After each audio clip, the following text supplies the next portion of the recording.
Last but not least is the Minnesota Twins, who are projected 86.6 wins. I don't know about that. They're projected 86.6 wins. They won 82 games last year. What did they do this offseason? Did they do anything this offseason that made them a lot better? They lost Carlos Santana. I mean, it's crazy. That is crazy. I mean, you got half a season of Carlos Correa, who had a great half of his season, by the way, 152 OPS plus 905 OPS. Maybe bring that up to a full season. Let's just go straight to their roster. Let's go straight to the roster. See, who did they lose? Who did they lose? They lost Carlos Santana. They lost Max Kepler. They lost Kyle Farmer, Josh Stamont, Caleb Thielbar, Trevor Richards, Diego Castillo, Manny Margot, Steven Okert. That's a lot of names to lose, especially like kind of, I wouldn't say big time names, but Carlos Santana, Max Kepler, like kind of notable. They brought in Ty France to play first base. They brought in Harrison Bader, who may be on the bench, will play some outfield. They brought in Danny Colomb and Eberson Castellano, and was a Rule 5 draft pick. And that's really the notable names they brought in. Their lineup consists of Matt Wallner, Carlos Correa, Byron Buxton, Trevor Larnach, Royce Lewis, Ryan Jeffers, Willie Castro, Ty France, and Brooks Lee. Excuse me. Their bench consists of Christian Vasquez, Jose Miranda, Edward Julian, and Harrison Bader. Now, the one thing I really do like about this Minnesota Twins team is I think they have decent depth. I mean, they might play some platoons with their lefty outfielders like Trevor Larnach and Matt Wallner. Harrison Bader can do that, and he's going to give you some fantastic outfield defense. They did not bring him in there to hit. He has never really been a fantastic guy at the plate, but Matt Wallner could do some damage against righties. So can Trevor Larnach. The one thing this Minnesota Twins team needs to do, they need to stay healthy. Carlos Correa had a great half a season last year. We all know what he can do if he puts it together for a full year. He needs to do that. Byron Buxton, same thing. I cannot believe he's 31 years old already. I just can't believe it. He could be one of the best players in baseball.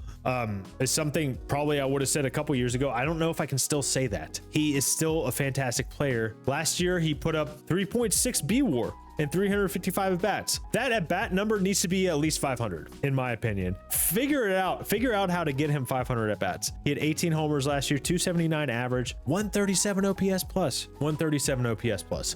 Actually, let's go back and look at this lineup, what they did last year. I want to look at their OPS pluses as a team. Guys who had OPS pluses over 100, Ryan Jeffers, Carlos Santana, who they lost, Carlos Correa, Jose Miranda, who I thought they sent down for a bit last year, but maybe I'm getting things confused as far as years ago. Jose Miranda, 112, Byron Buxton, 137, Trevor Larnach, 116, Willie Castro, 102. Brings me to my next dude who needs to stay healthy, Royce Lewis. 107 OPS plus. I mean, injury riddled year. He has so much more in the tank, I believe. He did not really get a good chance to get it going last year. He got hurt opening day. Opening day, he got hurt and just never the same. But he did have a decent year. I mean, I'm not going to say it was a horrible year, but just the hype of what he has been, what he did in 2022 when he came up for just a little bit, and 2023 when he played 60 games, about 309 average, 921 OPS, 149 OPS plus. Man, they just need him to stay healthy. Ryan Jeffers had a fantastic season last year, a 2.0 FWAR, but I think he's better than a 2.0 FWAR if we're being honest. He had 21 homers and 103 OPS plus. I know he cooled off, but this is still a deep lineup. I think up and down. Willie Castro is good. Ty France can be good. We've seen him do decent at a ballpark where no one hits. I really just believe in this team. You got Pablo Lopez, who I think is much better than what he did last year. He did not have a fantastic year, 4.08 ERA. I think he's going to bounce back pretty well. Bailey Ober had a decent year. Joe Ryan had a solid year. Simeon Woods Richardson, he had an okay year. And Chris Paddock kind of didn't have a great year, but that's a decent rotation, I think. Yohan Duran, a great closer, kind of a high ERA, but 23 saves, just has ridiculous stuff. Griffin Jacks, Cole Sands, pretty decent. Oh, Griffin Jacks especially, a great reliever. The rest of this bullpen, Danny Colomb, I don't know. Cole Sands, Brock Stewart, or I think Cole Sands is reliable. Brock Stewart did not have a great year, but it was only 15 2/3 innings. Corey Alcala and Danny Colomb can be decent. I do think this bullpen is okay. I don't think it has the same sort of depth some other bullpens have. Not specifically AL Central, but just in general. Man, what do I think about this Minnesota Twins team? Are they an 86.6 wins team? I think I'm gonna have to go the under. I think I'm just gonna have to go the under.